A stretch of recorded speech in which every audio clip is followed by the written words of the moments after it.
Well, thanks for joining me for AM Talk, and let me just introduce my guest for the morning.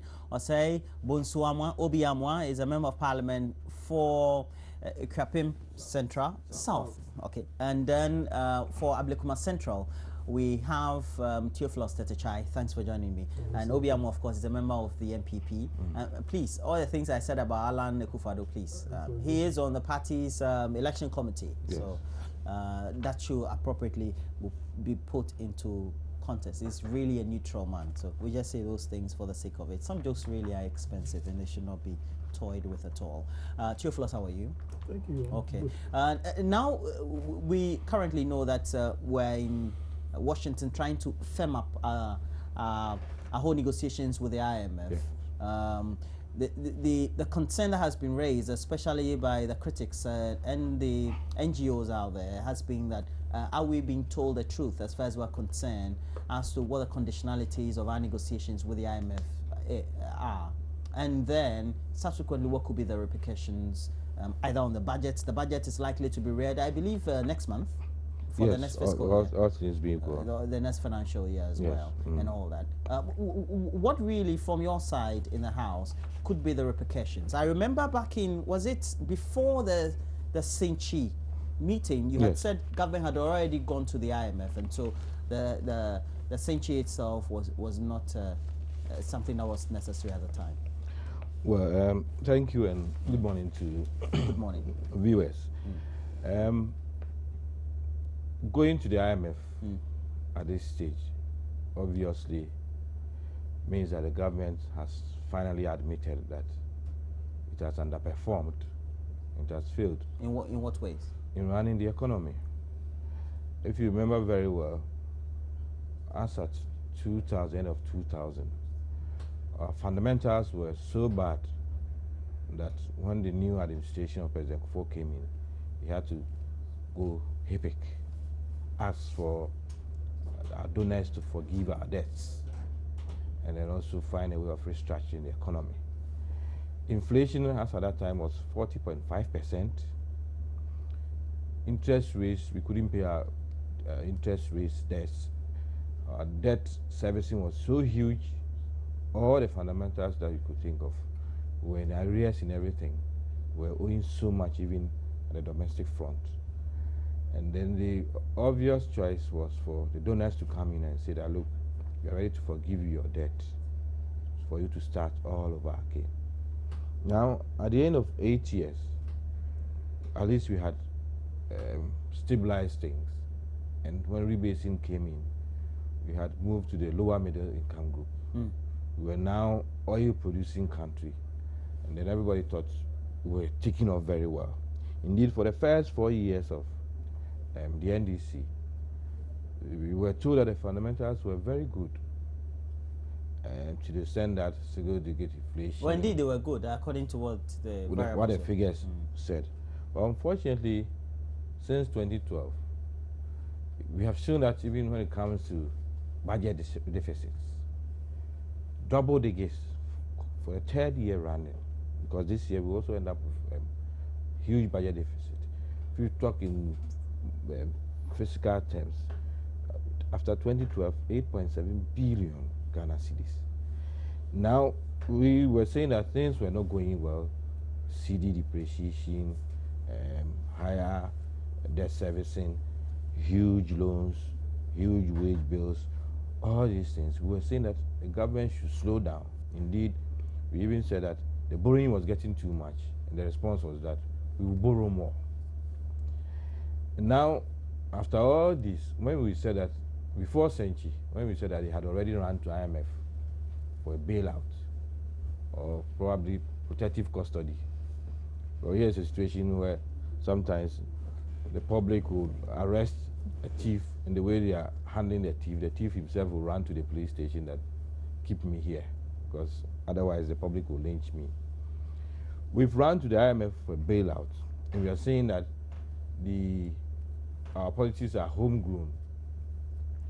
Obviously, the set of measures we've sent to the IMF may enhance those measures, may even keep it, and then we'll say that we will monitor whether you can keep these things. Now, let me refer you to the midterm review by the finance minister on 16 July 2014. The budget, you mean? The budget.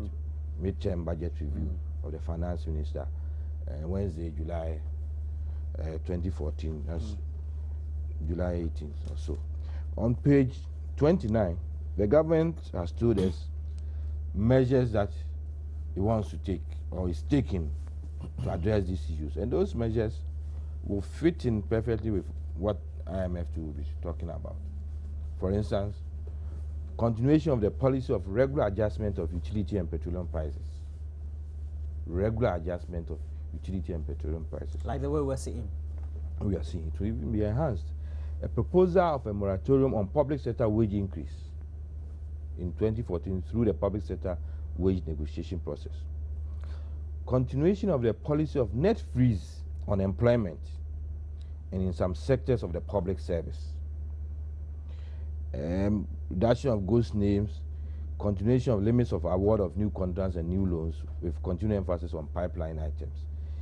This, in addition to a change in petroleum excise tax, increase in voting tax, increase in other utilities, facilities, etc., income company tax, everything. So the revenue and expenditure measures that the government has aligned in the midterm budget review is what the IMF probably asked them to do, or is what the IMF is going to endorse. And then as to whether we will be reaping the benefits, it's for all of us to see. But the fundamental issue is that because we cannot manage ourselves, because we cannot run our own economy, when we weaned ourselves off IMF, and when NDC came and went back to IMF and introduced programs, by the middle of 2012, we had finished our programs with IMF. We are now saying that when IMF left, we couldn't manage ourselves. We are running with all these deficits and all these huge expenditures and borrowing, etc. And now we have gone back to them. They come and bail us out because we cannot run out. The air-conditioned bus that we were told was running very well, and that the new driver, being a president, was now at the first year and saying that he's now taking off. So he's moving to the first, second, third year for us to know that indeed this bus can travel all the way to Burkina through Bolga and Boko. Now it appears that the bus has stopped. We are looking for assistance for us to be able to push the bus. That is the state of affairs. So at the end of the day, that's what I expect. And we know that when you go to the IMF or these Bretton Woods institutions, of course, we're members in those institutions as well, and so we are entitled to whatever bailouts that will be given. But it will be given in tranches based on what the conditions are and how you are able to adequately implement them, and especially with the fiscal conditions that will lead to more austerity, an austerity for which we had started but didn't observe adequately. Thank you very much. First of all, I must say that my colleague has actually expressed the feelings of most Ghanaians in terms of the way the economy is as of today. But I believe that as people or as economists, we all believe that it is not, you are not going to get the same level of productivity that you get every time. It doesn't happen that way. Because the economy is not static, it's dynamic. And for some time now, Ghanaians will appreciate the fact that even the giants of the world have gone through this economic downturn. And countries have gone to the IMF for bailout. Even some have gone for bailout, and even the bailout itself is not even able to resuscitate them as a country. And that has led to some countries going into turmoil and so on and so forth. So these things are not new.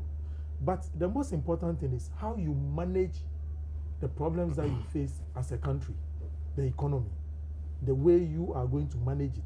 That is the most important aspect of what we are all aiming at. And I believe that Ghanaians will appreciate the fact that government has really stand up to the test in terms of managing our economy. You can't compare Ghana's economy as of today to the years of 1983? No. So when you say the economy is in shambles or in a hopeless state, people will tell you it is not true. An economy in which you have industry that will not get reliable power Energy, supply. Exactly.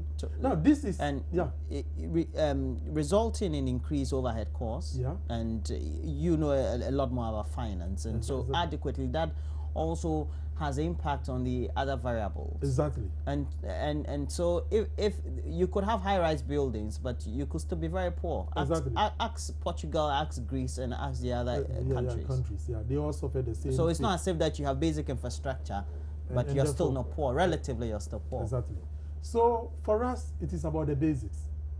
I've always said that as a country, our basics have not been right. In a sense that even when you look at our tax system, it's only a few people that pay tax. Majority of people don't pay tax. And the essence of development is about the taxes that we pay. Well, we do understand, but would you say as a government, you've also brought this onto yourself? You've not been disciplined enough as far as your finances are concerned. Discipline is very, very You've important. had overrun since 2012. Exactly. And that's been at the heart of the problem. Exactly. And you know, one of the major reasons is the fact that we were not able to quantify our debt. How do you call it? To GDP ratio. To GDP ratio very, very well. And that also cost us as a nation. If you look at the arrears that we pay in terms of interest on loans, these judgment debts, which have been on the books for a very long time, and then the issue of the wage bill, which has also tripled within a space of a short period. All this coming together brought the economy to the state that we find ourselves today. But for me, the most important thing is that you have a government that is addressing the issues, and the issues are being addressed head on. And that is what Ghanaians should be happy about. Because if you were in the situation of hopelessness, where the government had no clue as to measures to take.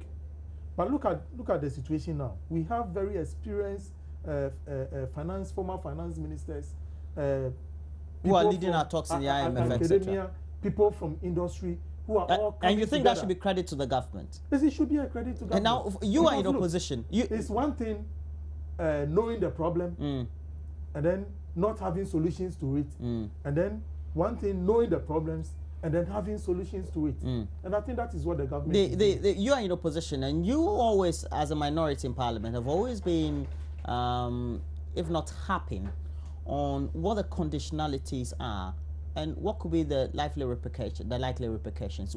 Really, what really are the repercussions? Well, I mean, they say don't spend, so just don't spend. Why are you worried about? Well, in the first place, we were warning the government to be very careful about the way they were managing the economy. We're talking about excessive borrowing. We're talking about huge deficits.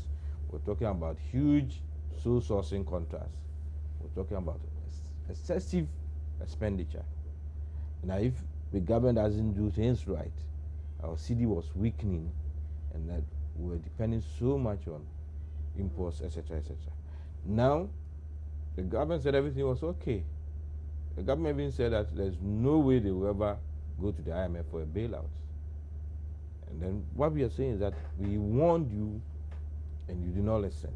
We are in the third year running of double-digit budget deficits, unprecedented in the history of this country. Third year running. In this year, at a point in time, our city was the weakest in Africa. Now, even as we speak, it's past 3 cities and still in a worse situation. After all these warnings and after self-denial by the government, now it's rise to the IMF. And we're saying that the IMF, more or less, is the last resort.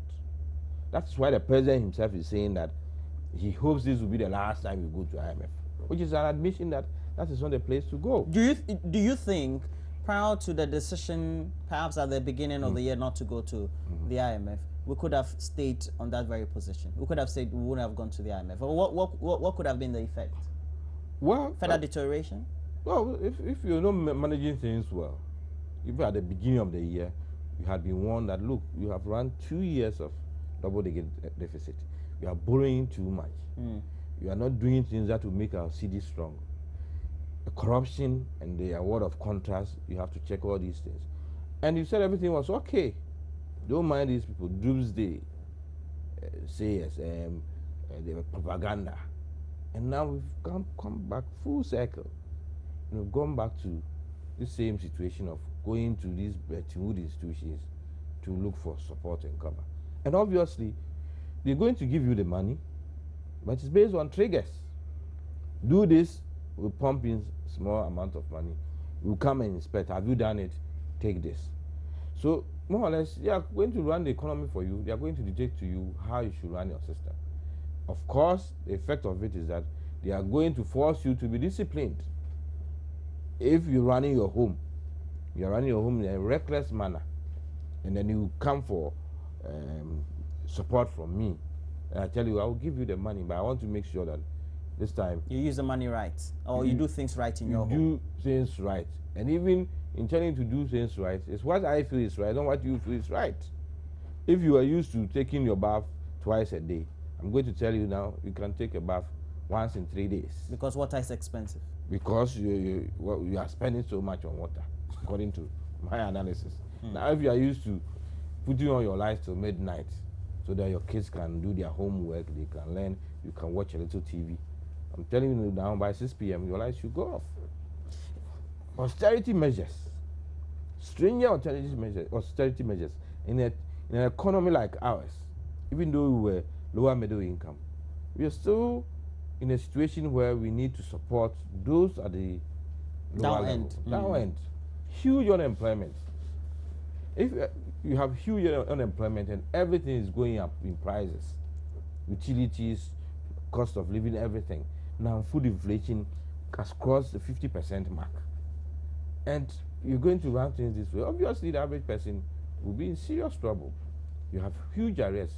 He is a member of parliament just like me. Even the little that goes to the districts, for the districts to be able to run, the common fund, the get fund, the health fund, they are still in huge arrests. You don't talk about yours.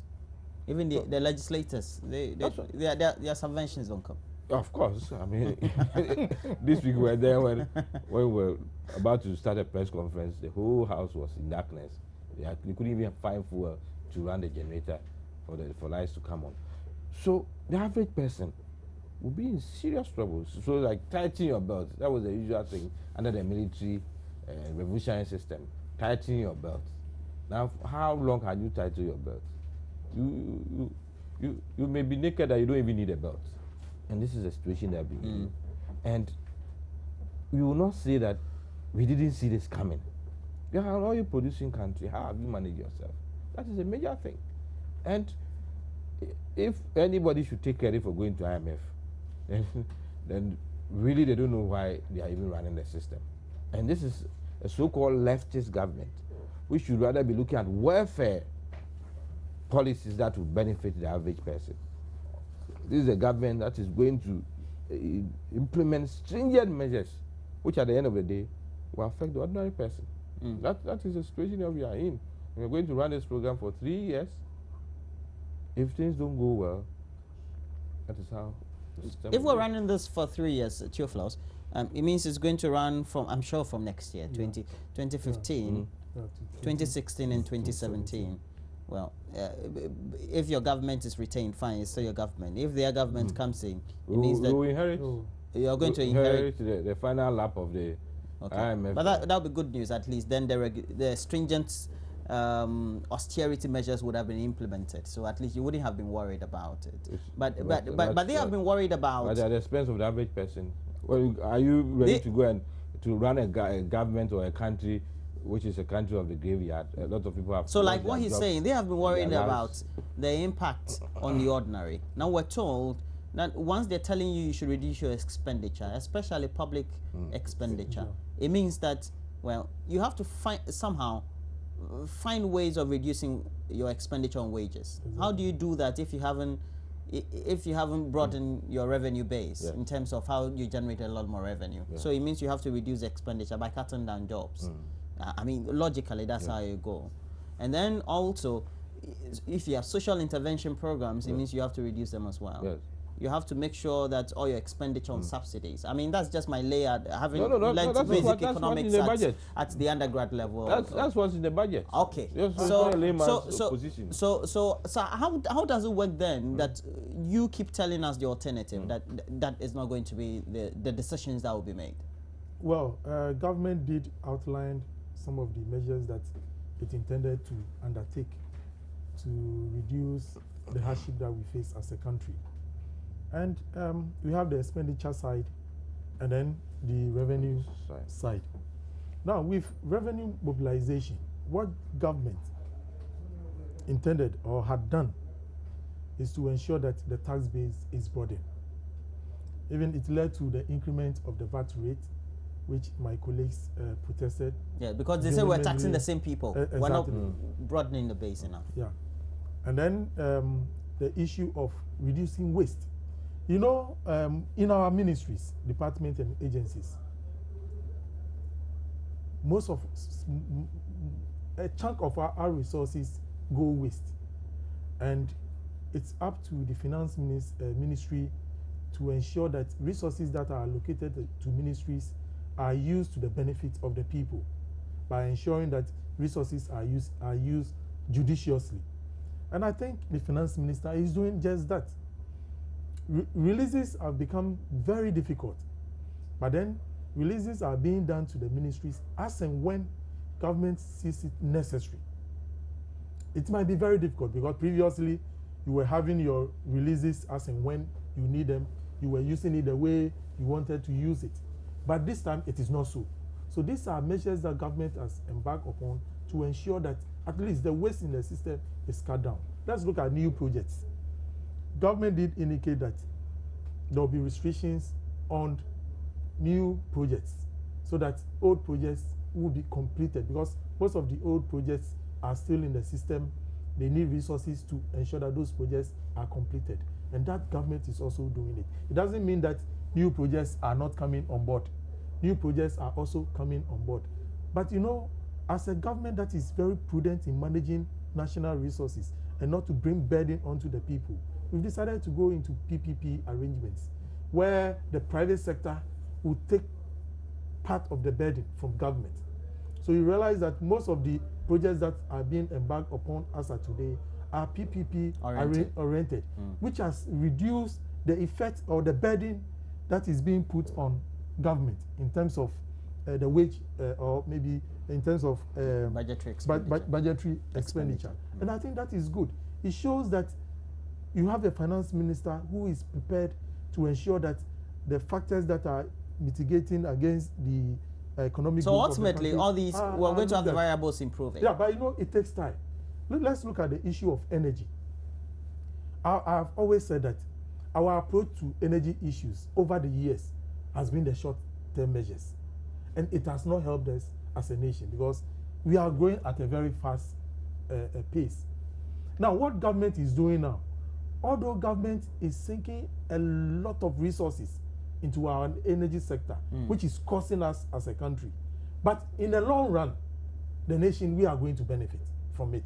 Because it will get to a time where, as a country, we are no more going to think about the issues of whether today you will be getting energy or tomorrow you will not be getting electricity.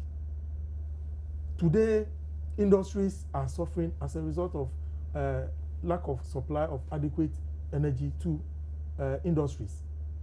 But let's give ourselves in let's say 2 or 3 years time, we are no more going to face those problems. But we've forgotten that government has sunk what? A lot of resources into this project. Well, we do understand those are good thoughts, but the point is that we could have been very much preemptive. We could have been thinking out of the box. That's why I said from the beginning that it's more like as and when basis now. No, for now, the agenda of government is to think way into the future. And I think that is the good policy for us as a country. The way we are now negotiating with the IMF, and I know you want to add something to what he said.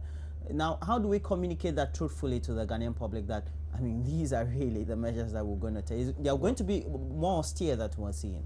Well, if they would join us in communicating to the public, it will help. But they are in self-denial because as late as last week, Friday, at Ojira Festival in Ekropon, the president said he's going to ensure that the IMF bailout will not affect the average person.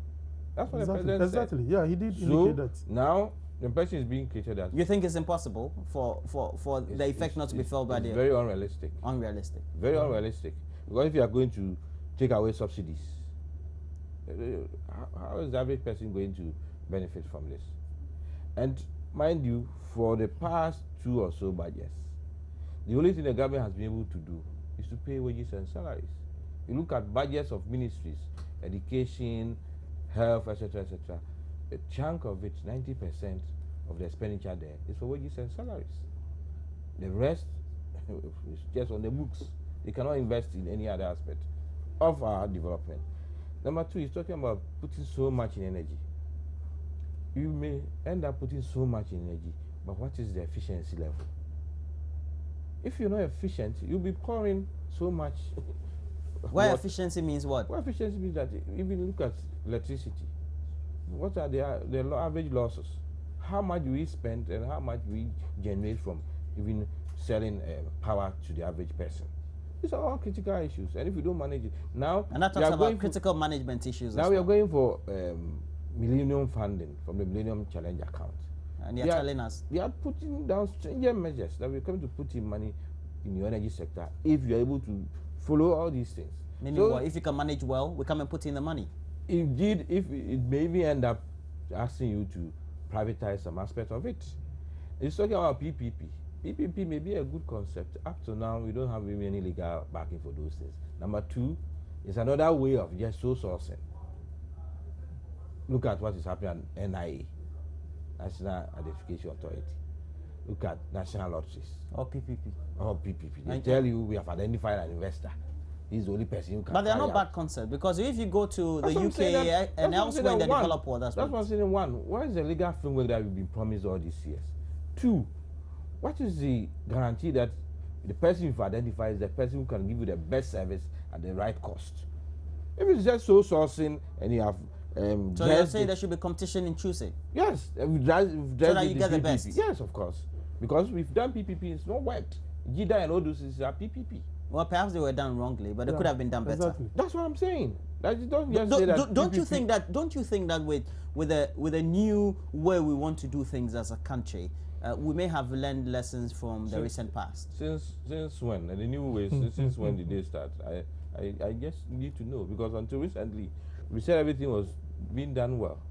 Until we were forced to go to this IMF for protective custody, we thought everything was okay. Okay. And the things we're going for the IMF on, for which we feel that will give us those installations, could we have done them?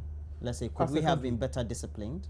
Could we have made sure that we remove all the social safety nets on the policy incentives that we tend to give the ordinary citizen, etc., either by subsidies on petrol or petroleum? I've always said that as a country, if our foundations were right, we need not go to IMF for any support. Because as a country, we have all the natural resources, we have all the human resources as a nation. We have, even we can, as a country, we even supply human resource to the outside world. When you look at some of our big institutions outside, are being headed by Ghanaians. So we have the natural resource, we have the human resource. But as a country, I've always said that our fundamentals have been wrong. When you take data, we're falling short in terms of even how to gather data. We don't even know the statistics in terms of we, the human beings within the country, our citizens, in terms of work, in terms of housing. We don't have statistics on anything as a nation. And for me, that is where our major challenges lie. And I've always said that we have to go back to the basics. If we don't address the issues of the basics, we can go to the IMF. We'll come back again at the same state. Definitely. Now as a country, we're thinking about how, at the political level, when we're undertaking our campaigns and we're telling the general public or the electoral public that we want to get elected, we want free education for the people and all that. If we have all these inherent problems in the economy, it means that some of these ideas from the political parties can't be feasible. Well, of course, the first thing will be one, opportunity cost, and two, how efficient you run your systems. If you can allow one institution for just a month to have 22,000 ghost names and pay so much, it means you have the resources, but you are not applying them well. So misapplication. Misapplication, and then inefficiency and bad administration. In the sense that if he was mentioning judgment debts, how many of those debts are even genuine? You may have judgment debts, but if they are not genuine, it means that you are throwing money away. And you could have used that money to do other things. Exactly. Now, it's obvious that when it comes to election year, we overspent. Probably in recent history, the only time we didn't overspend was in 2004. But 2008, we overspent. And rightly so, the NDC attacked us that you spend so much. Come 2012, it's worse. So the issue is, in 2016, are we going to be disciplined, or are we going to throw everything away, and then after 2016, we'll say that whoever has inherited should solve the problem? That's a major issue. But we need to run things well, and we should pipe down on the propaganda and the highfalutin statements, we are this, when indeed on the ground, that's not what it is. That is where probably in election year we take advantage of the average voter, and then we come back. For me, we need to go back to the basis and then correct. I do understand the things you keep talking about, the basis. In every civilized country or territory, nation or economy, is the ruling class is the political class. So no matter what we do, once we've agreed as a country we want to undertake a political dispensation, democratic dispensation, the politicians are going to rule us. You are going to rule us. Exactly. Until I also decide to be a political person, you are going to rule us as well. So but you must have to shape the decisions. What we do understand. So I mean, we're all working all this merely as it is. So now we need the right people to take the right decisions. Do you think that we're going to get to a situation where the decisions that will be taken will not be parochial enough, just thinking of the political repercussions? Because if we want to be austere enough, it means that your government will not be having a very high public opinion rating when the election comes in 2016. Well, for me, the literates, we can't take them for granted. I believe that when you are doing the right thing, they see that you are doing the right thing. And when you are doing things just for political power, they see through it. Our political system is growing, and anything that you start, from the beginning you may have challenges. The people may have different reasons for voting a particular political party in power. But as we progress as a nation, people are now redefining the reasons why they should vote. So all these things are being looked at. Let's take the issue of the National Service scheme. You mean the scandal? With the scandal that has come out. People are now looking at government. These are civil servants who are misusing our resources. These are not politicians, okay? Now, it is time for the politician to take a very decisive decision. So for the electorate, they are now looking at what our government is going to do about the issue. Whether the government is going to allow the mess to continue, or whether the government is going to ensure that that mess is going to be stopped, whether people are going to be punished for causing the nation that huge loss. So these are the things that will give credibility to governments. And I believe that His Excellency the President is very mindful of that, and is going to take actions based on. Well, the challenge and danger in all this is that if you're not careful, the average person loses confidence in our politics and in politicians. That we give all the promises, we make all the assurances, and then at the end of the day, we don't deliver. So they think that what is in it for me, that I should go and even cast my vote. It's very dangerous for a country to, for the citizens to feel that way, because a person in 4 years, 8 years, he hasn't seen any improvement in his life, probably even deterioration. Okay. Because now those who are running industries are cutting down employment.